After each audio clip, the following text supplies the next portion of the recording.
everyone, how are you? This is Janvi and I welcome you to all in concept classes. हमने series start की थी sequence की. आज उसमें हम नया टॉपिक लेके आए हैं बाउंडेड सीक्वेंस. बाउंडेड सीक्वेंस और मोनोटोनिक सीक्वेंस दोनों ही हम इसमें पढ़ेंगे. बहुत इंपॉर्टेंट टॉपिक है. आज इसे बहुत ही इंपॉर्टेंट तरीके से आप पढ़ेंगे भी. क्यों? क्योंकि बाउंडेड और मोनोटोनिक यही सब कन्वर्जेंस सिखाएंगे आपको. इसी में आपको प्रॉब्लम होगी तो कन्वर्जेंस में प्रॉब्लम आ जाएगी.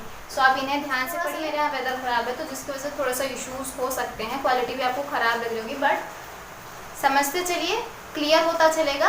That's what I want. चलिए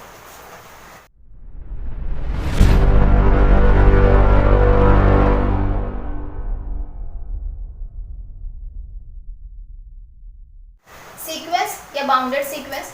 अ sequence is said to be bounded. किसी भी सीक्वेंस को बाउंडेड कब कहेंगे? If and only if it's range, if and only if it's range set is bounded. अगर उसकी रेंज सेट बाउंडेड है तो वो बाउंडेड होगी सीक्वेंस. तो मीन्स किस पे डिपेंड कर रही हैं सारी चीज़ें? किसी भी सीक्वेंस की सेट पे डिपेंड करेंगी ना. अगर सेट बाउंडेड है, रेंज सेट बाउंडेड है तो वो सीक्वेंस बाउंडेड हो जाएगी. क्लियर? तो स्टार्ट करें. देखिए, मान लीजिए कोई सीक्वेंस है आपकी 1 बाय, बहुत ही मोस्ट कॉमन, हर बुक में मिलेगा आपको. इसे ओपन करेंगे सो 1 बाय 1, 1 बाय 2, 1 बाय 3, 1 बाय 4 ऐसे सिमिलरली मिलेगा. ठीक, ये है आपकी सीक्वेंस. अगर इसकी रेंज सेट बनाऊँ मैं, रेंज सेट, अगर मैं इसकी रेंज सेट बनाऊँ तो रेंज सेट में भी 1 बाय 1, 1 बाय 2, 1 बाय 3, 1 बाय 4 ऐसे ही अब तो इनफाइनाइट टर्म्स आएंगे, है ना. रेंज सेट, सेट का सिंबल ऐसे होता है. ठीक, ये रेंज सेट होगी हमारी. अब देखिए इसमें प्रॉब्लम्स क्या है. रेंज सेट तो आ गई, फाइनाइट और इनफाइनाइट. फाइनाइट, ये रेंज सेट कैसी दिख रही है आपको? ये रेंज सेट इनफाइनाइट दिख रही है ना. देखिए सारे टर्म्स, हर पर्टिकुलर n की वैल्यू बदलेगी और उसके लिए अपना टर्म बदलता जाएगा. n1 के लिए ये है, n2 के लिए ये है, 3 के लिए, 4 के लिए, ऐसे साथ क्या बदलता जाएगा? n की वैल्यूज के साथ चेंज होता जाएगा. इसलिए क्या है? इनफाइनाइट.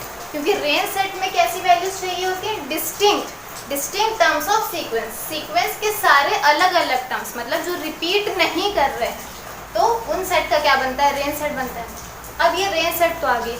ये कह रहा है कि अगर रेंज सेट बाउंडेड है तो सीक्वेंस बाउंडेड है. तो रेंज सेट बाउंडेड कैसे दिखाएंगे? आप देख रहे होंगे यहाँ पर, अगर मैं इसे नंबर लाइन पे बनाऊँ तो देखिए ये 0 है, ये 1 है. ठीक, अब ये पूरी सीक्वेंस, पहला टर्म क्या है? 1, फिर 1 बाय 2 यहाँ पर आएगी, फिर 1 बाय 3, 1 बाय 4, 1 बाय 5, मतलब छोटा होता जाएगा, छोटा होता जाएगा, मतलब ये 0 के पास आता जाएगा. तो पूरी सीक्वेंस 0 के पास आ रही है. सारी की सारी वैल्यूज आपको यही मिल जाएंगी. इनफाइनाइट टर्म से, बट वो सारे यही मिल जाएंगे. मीन्स ये जो सीक्वेंस है वो 0 और 1 के बाद तो बाहर निकल ही नहीं रही है. बहुत बिलो जा रही तो 0 तक पहुंचेगी, 0 पहुंचेगी नहीं, टेंड करेगी. 1 से तो स्टार्ट ही हो रही है.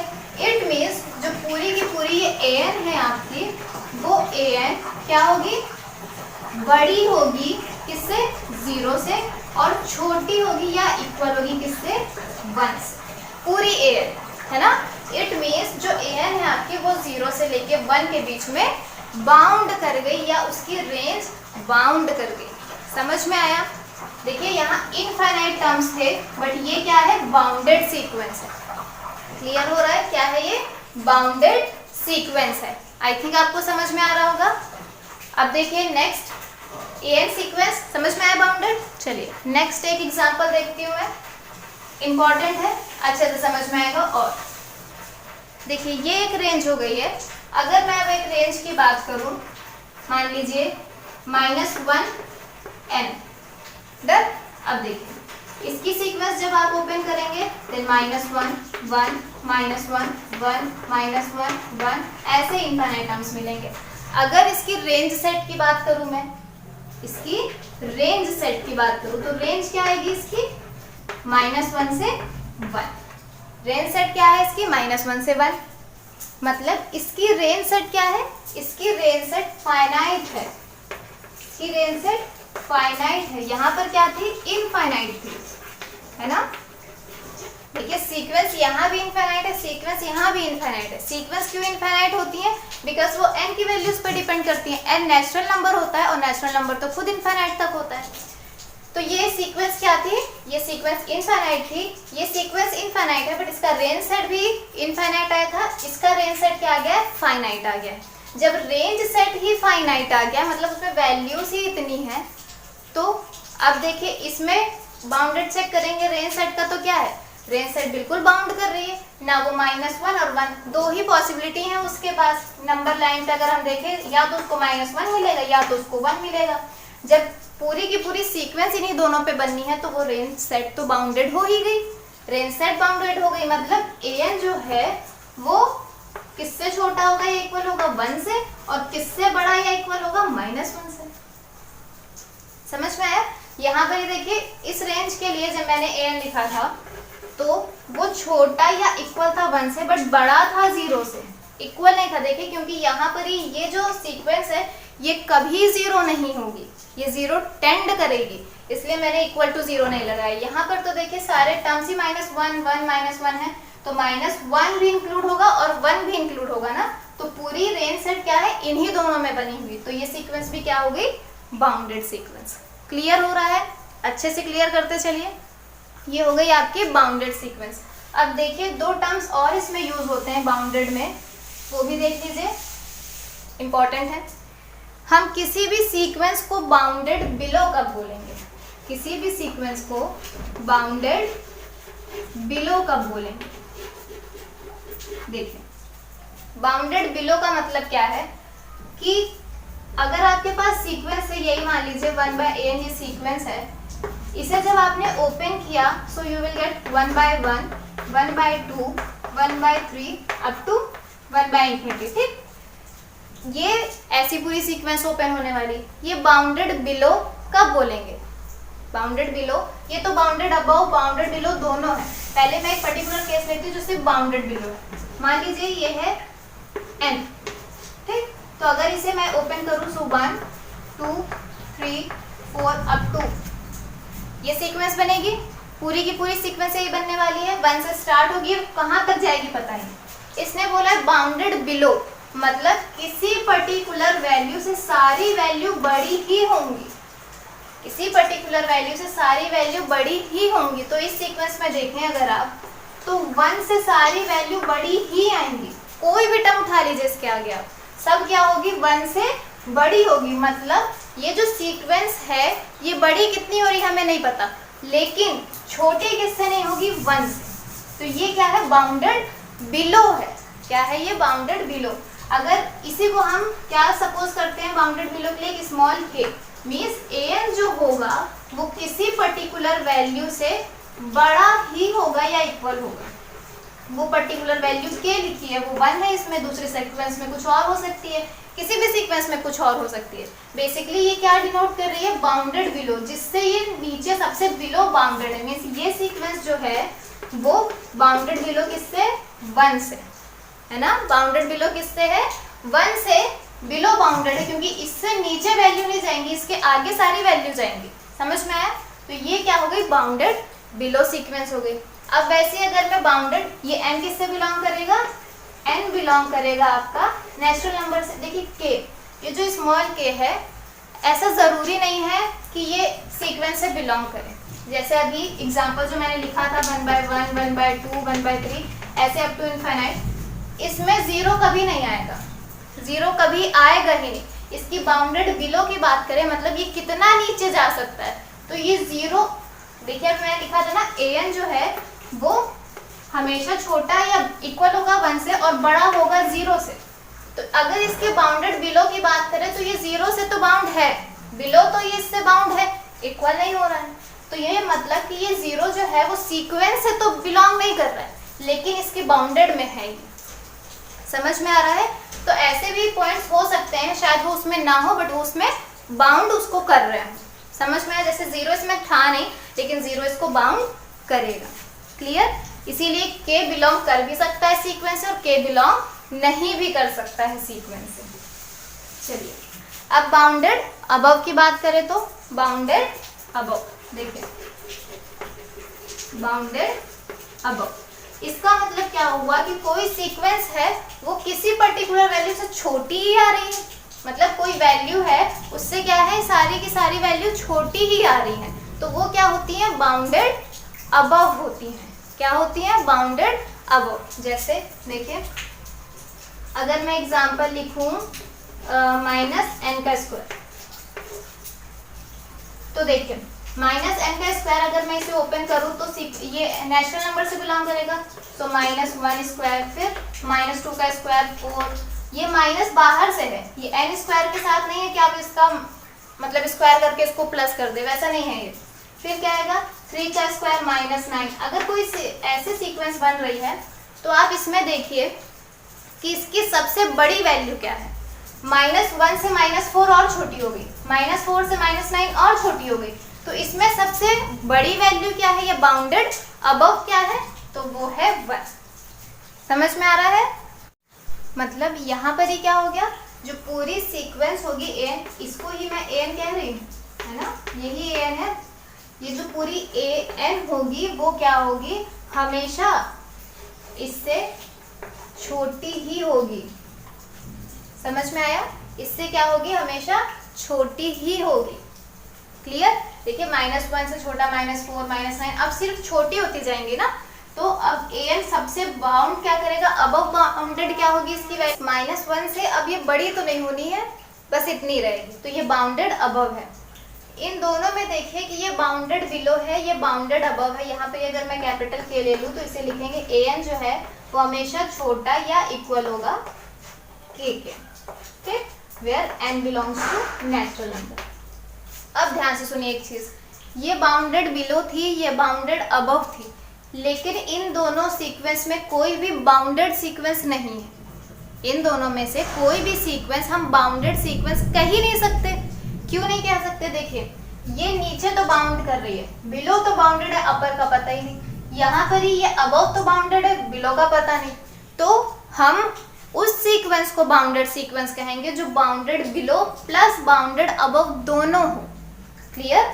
अगर वो बाउंडेड बिलो भी है, बाउंडेड अबव भी है, तभी उसे बाउंडेड सीक्वेंस कहेंगे, अदरवाइज वो बाउंडेड सीक्वेंस है ही नहीं। देखिए बाउंडेड सीक्वेंस का सबसे इंपॉर्टेंट और सबसे अच्छा जो पॉइंट है या सीक्वेंस है वो क्या है, 1/n। इसमें अगर आप an को देखें तो ये क्या है, 1/1, 1/2, 1/3, ये पूरी क्या बनेगी, सीक्वेंस बनेगी। इसकी अगर बाउंडेड देखें तो ये 1 से क्या है, 1 से सारी छोटी हैं, मतलब an जो है वो ज़्यादा से ज़्यादा 1 तक जा सकती है, और 0 से क्या है, सारी बड़ी है, और तो क्या है, 0 से क्या है, सारी बड़ी। डन? इट मीन्स ये सीक्वेंस बाउंडेड सीक्वेंस है।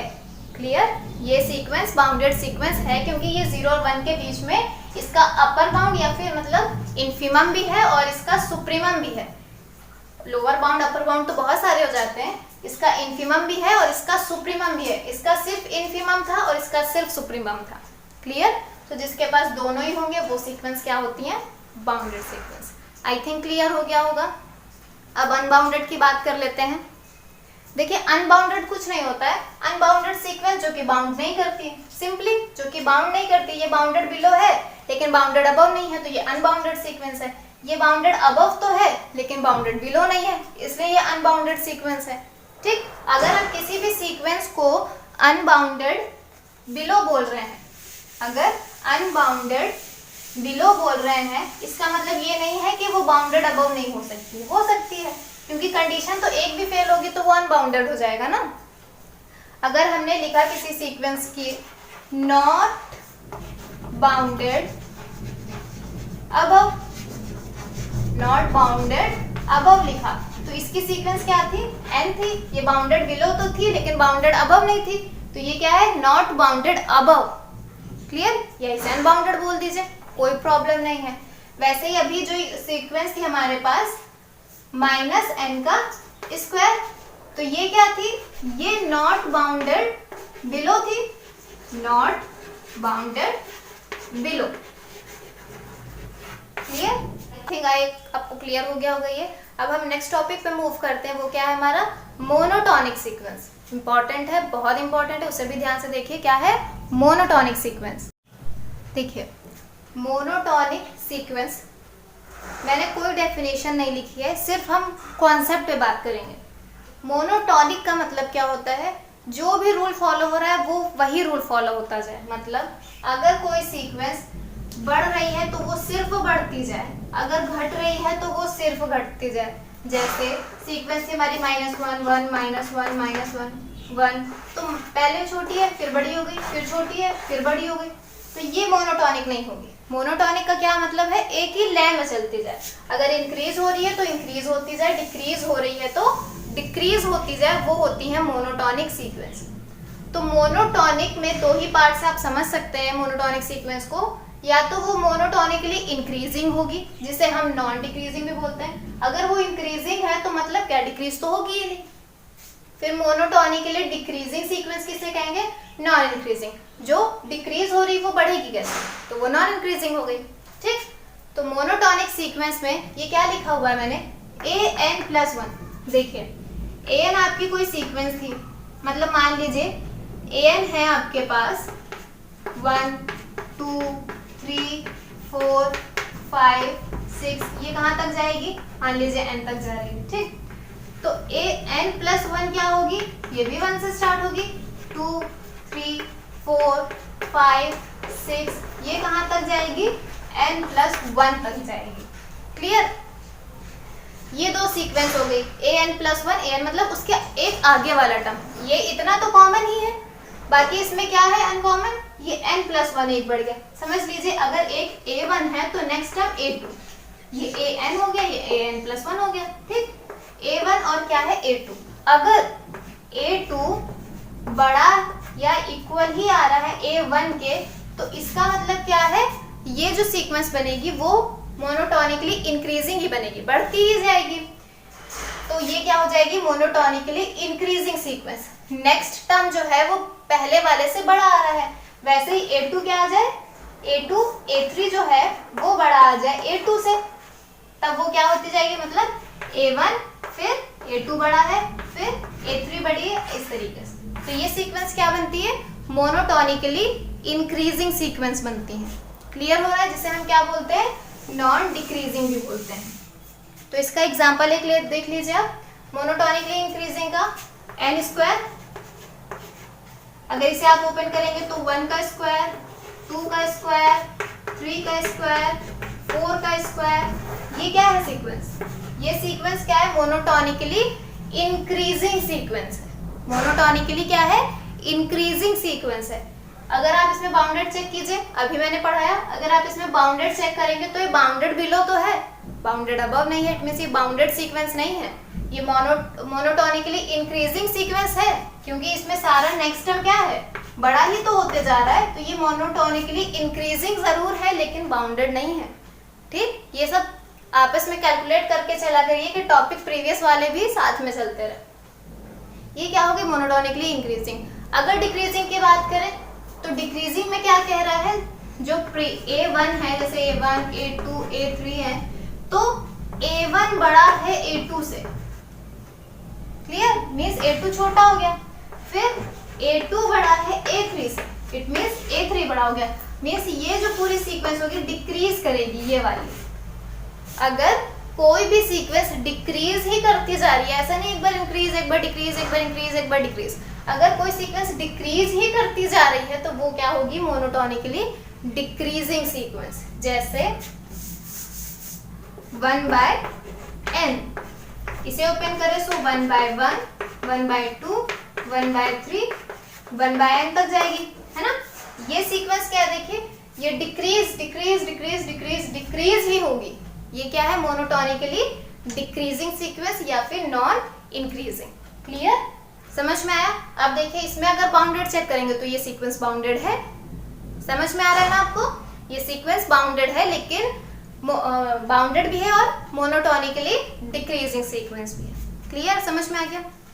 देखिए ये बहुत छोटी छोटी सीक्वेंस थी तो आपको पता चल गया, लेकिन जब यहाँ पर बहुत कॉम्प्लेक्स an दे देता है तो कैसे सॉल्व करेंगे। तो ये फॉर्मूला ही देखिए, सिर्फ आप हमें सिर्फ यही तो बताना रहता है कि या तो ये an+1 बड़ा हो या तो an+1 छोटा हो। तो अगर हम an+1 माइनस ए एन निकालिए, है ना। अगर हमें ए एन देख के समझ ही नहीं आ रहा है कि ये इंक्रीजिंग है डिक्रीजिंग है, तो हम क्या करें, अगर इन दोनों को माइनस करके इन दोनों को माइनस करें, अगर ये बड़ा आ जाए, अगर ये बड़ा आ जाए, इक्वल आ जाए, तब ये क्या है, किससे, जीरो से। जीरो से बड़ा आ गया मीन्स ये पॉजिटिव आ गया, इट मीन्स ये मोनोटोनिकली इंक्रीजिंग है, क्योंकि ए एन बड़ा हो गया ना इसमें। तो ए एन मतलब बाद वाला टर्म बड़ा है, बाद वाला टर्म बड़ा है तो वो इंक्रीज होती जाएगी। सिमिलरली अगर A N plus one minus A N निकाले और वो छोटा आ जाए, अगर वो छोटा आ जाए तो ये क्या होगी, यहाँ पर ये हमें वैल्यू निगेटिव मिल जाएगी। It means a N plus one क्या हो गया, छोटा हो गया। अगर ये छोटा हो गया है इट मीन्स जो हमारी सीक्वेंस है वो क्या है, डिक्रीजिंग है। क्लियर। मीन्स इससे आ रहा है यहाँ पर बताने के लिए, अगर ए एन प्लस वन सिर्फ बड़ा ही है ए एन से, तो उसे कहते हैं हम स्ट्रिक्टली इंक्रीजिंग, स्ट्रिक्टली इंक्रीजिंग या इंक्रीजिंग। अगर इक्वल आएगा ही नहीं किसी केस में तो, और ए एन प्लस वन अगर सिर्फ छोटा ही है ए एन से, कोई चांस ही नहीं है कभी उसके इक्वल होने की, तो वो क्या हो जाएगा, strictly decreasing, strictly decreasing. Clear. याद रखिएगा, नोटेशंस हैं, पूछी जाती हैं। मोनोटोनिकली कब होंगी, जब इक्वल भी हो सकता है, और स्ट्रिक्टली कब होंगी, जब या तो सिर्फ इंक्रीज हो या सिर्फ डिक्रीज हो। क्लियर। अब देखिए एक चीज और यहाँ पर ही, अगर ये क्या है ना तो इंक्रीज, देखिए एक चीज और क्या आती है, कांस्टेंट। कांस्टेंट में क्या होगा, ए एन प्लस वन अगर इक्वल हो जाए ए एन के, तो ये क्या हो जाएगी, कांस्टेंट सीक्वेंस। क्या इंक्रीजिंग और डिक्रीजिंग दोनों एक साथ नहीं हो सकता।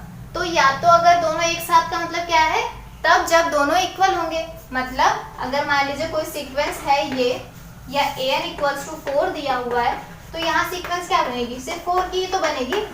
तो ये क्या है, इसमें ए एन इक्वल होगा ए एन प्लस वन के, है ना। ए एन क्या होगा, इक्वल होगा ए एन के। इस केस में क्या होगा, इस केस में A N plus one minus A N is equals to 0।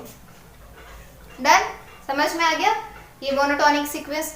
Monotonic sequence की एक खासियत क्या होती है, बहुत मेरी सिर्फ मैं जो बोल रही हूँ इस पर ध्यान दीजिएगा।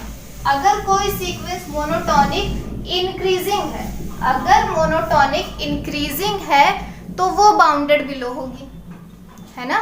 अगर मोनोटोनिक इंक्रीजिंग है तो वो बाउंडेड बिलो होगी। जैसे एन स्क्वायर, अगर इसका सीक्वेंस बनाए तो 1 का स्क्वायर, 2 का स्क्वायर, 3 का स्क्वायर, 4 का स्क्वायर, तो ऑब्वियस सी चीज है कि वो बाउंडेड। जब उसने क्या कह दिया, मोनोटोनिकली इंक्रीजिंग है, मतलब पूरी सीक्वेंस क्या है, बढ़ती ही जा रही है। अगर कोई सीक्वेंस बढ़ती ही जा रही है तो किसी पर्टिकुलर पॉइंट से ही तो बढ़ती जा रही है ना। अगर वो यहाँ से क्या कह रहे हैं कि ऊपर ही जा रही है, तो ये पॉइंट तो हमें पता चल गया कि इससे नीचे नहीं जाएगी। जब इससे नीचे जाएगी ही नहीं, इट मीन्स बाउंडेड बिलो पता चल गया है। अगर कोई सीक्वेंस मोनोटोनिकली है, इंक्रीजिंग हो रही है या डिक्रीजिंग, अगर इंक्रीजिंग है तो हमें बाउंडेड बिलो पता है कि इससे नीचे नहीं जाएगी, सब ऊपर ही जाना है। और कोई सीक्वेंस अगर मोनोटोनिकली डिक्रीजिंग है, जैसे माइनस एन स्क्वायर, तो यहाँ पर ही क्या है, -1, -4, -9, -16, तो यहाँ पर ही क्या पता चल गया कि इससे बड़ी नहीं है। बाउंडेड बिलो का मतलब या फिर मोनोटोनिकली डिक्रीजिंग का मतलब क्या है कि इस पॉइंट से वैल्यू डिक्रीज ही होती जाएंगी, इस पॉइंट से इंक्रीज नहीं हो रही। तो हमें ये तो पता चल गया कि इससे बड़ी नहीं होगी हमारे पास। तो जो सीक्वेंस मोनोटोनिकली डिक्रीजिंग होगी उसका हमें क्या पता होगा, बाउंडेड अबव पता होगा। समझ में आया। मीन्स इसका चाहे तो इसका सुप्रीमम क्या हो जाएगा, इसका सुप्रीमम ऑफ ए एन क्या है हमारे पास, A1। याद रखिएगा A1 ही होगा। समझ में आ रहा है ना, क्यों, क्योंकि हमें ये पता है कि इससे क्या है, इससे बड़ी वैल्यू नहीं है, तो यहीं से स्टार्ट हो रहा है ना, ये A1 ही तो होगी। तो A1 डिक्रीजिंग के केस में सुप्रीमम हो जाएगी, और जब इंक्रीजिंग की बात होगी तो इसका हमें क्या पता है, इन्फीमम, कि इससे छोटी नहीं है, सब बड़ी है। तो इन्फीमम ऑफ ए एन क्या मिल जाएगा हमें, यहाँ पर ही ये इन्फीमम ऑफ ए एन हो जाएगा A1। समझ में आया। अगर मोनोटोनिकली इंक्रीजिंग है तो उसका इन्फीमम क्या होगा, A1, और मोनोटोनिकली डिक्रीजिंग है तो उसका सुप्रीमम क्या होगा, A1। क्वेश्चन इस पॉइंट से भी सॉल्व होते हैं, इसलिए मैं आपको ध्यान से बता रही हूँ और याद रखिएगा। अगर इंक्रीज हो रही है तो हमें ये तो पता ही है कि किस पॉइंट के बाद इंक्रीज हो रही है, तो वो पॉइंट क्या है, सबसे छोटा बाउंडेड बिलो, उसी को क्या बोलेंगे, इन्फीमम, और वो पहला ही होगा ना, तभी तो उसके आगे इंक्रीज होगी, तो A1 इन्फीमम। वैसे ही डिक्रीजिंग है तो हमें ये पता है कि इससे बड़ी नहीं जाएगी, जब इससे बड़ी नहीं जाएगी तो वो सुप्रीमम हो गया, सुप्रीमम क्या होगा, A1। क्लियर, समझ में आ गया। अब एक एग्जाम्पल देखते हैं। एग्जाम्पल में थोड़ा सा रिलेशन वाला ले रही हूँ, an+1 और an में, कि आपको वो भी समझ में आ जाए कि कैसे सॉल्व करते हैं।